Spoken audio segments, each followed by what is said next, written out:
So what does a student want? I'm going to get to the question. And I'm very pleased that Dr. Benedict pointed out that United States ranks #1 in innovation and things like that. That is because the system is there. So I've been given only 9 minutes, but I want to cover things from a different perspective. It's been thrill and it's been an enjoyment to listen to Mr. Matthews and Dr. Benedict and then the MEC, Mr. Raghavan. So what does a student want? See, this is the most important thing. Why do we study? That the studying should lead to something productive. Otherwise, nobody will study. This is basic law for Newton as well. Action should have reaction.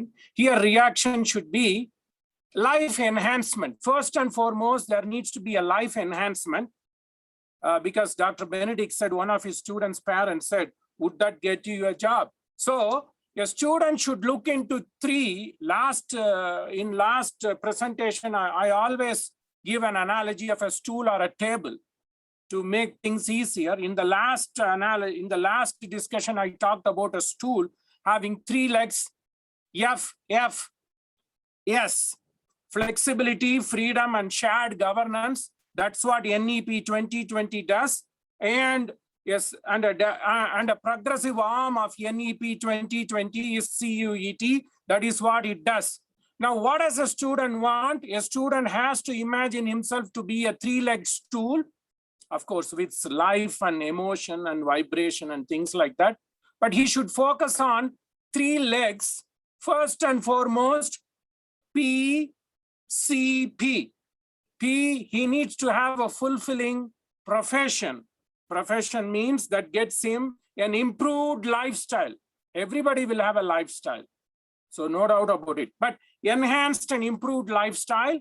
And if that enhancement of lifestyle helps to nurture his passion, which I'm glad Mr. Raghavan alluded to, and while he has a profession which gives him an enhanced lifestyle, along the way fulfill his passion, that's what drummer Tom does, he should also build a character, PCP. That is what the system and NEP 2020 and CUT are trying to achieve. It's a good start in the right direction. How is United States doing?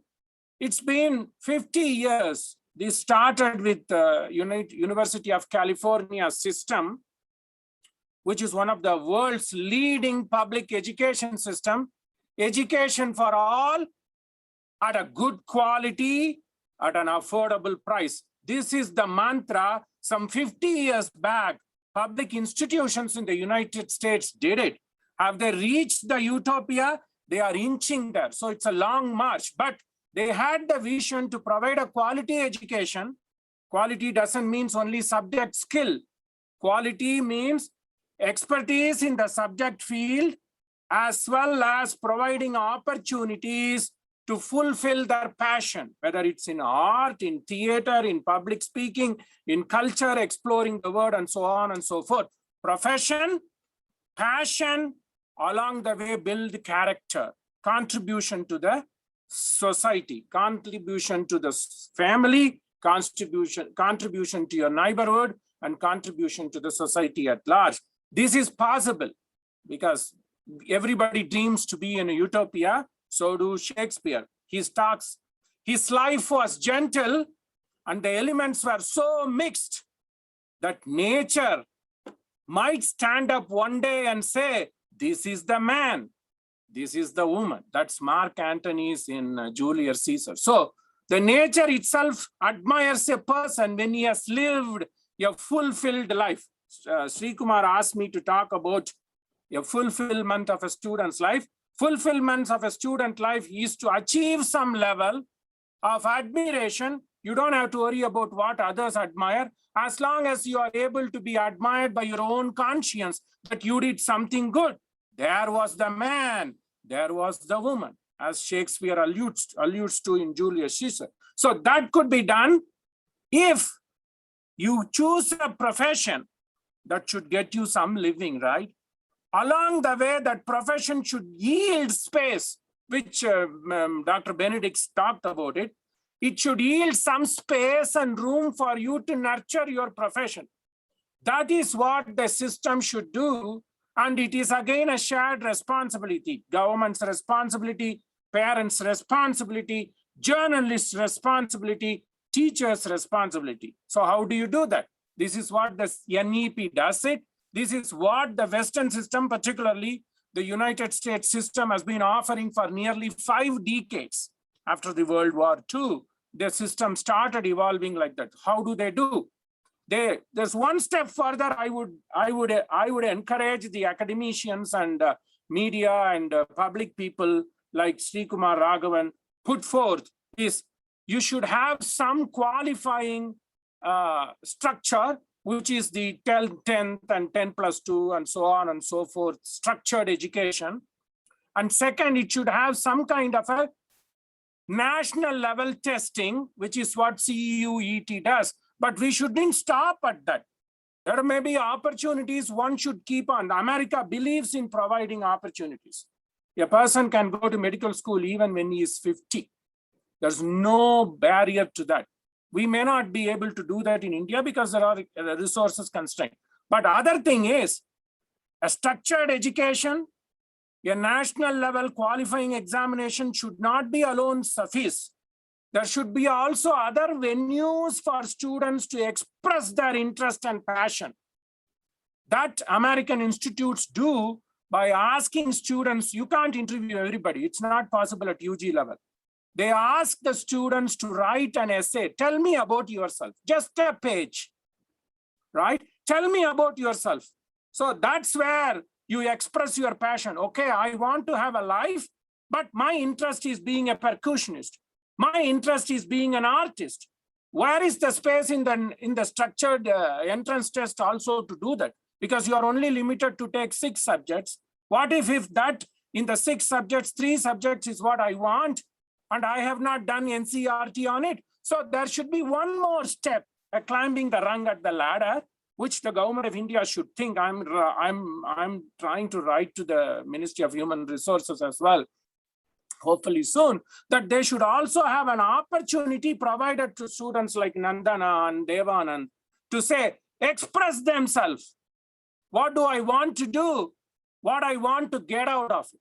See, that's what the thing what CEUET does is to connect the dots and provide opportunities to link these missing links. So what do I want to do? Okay, I want to have a life, but at the same time, I want to do, this is my passion. So profession, passion, and while this is what Mr. Raghavan asked, you can't go and take a job that suffocates you, which Google and Apple, they all do now, right? They create public place.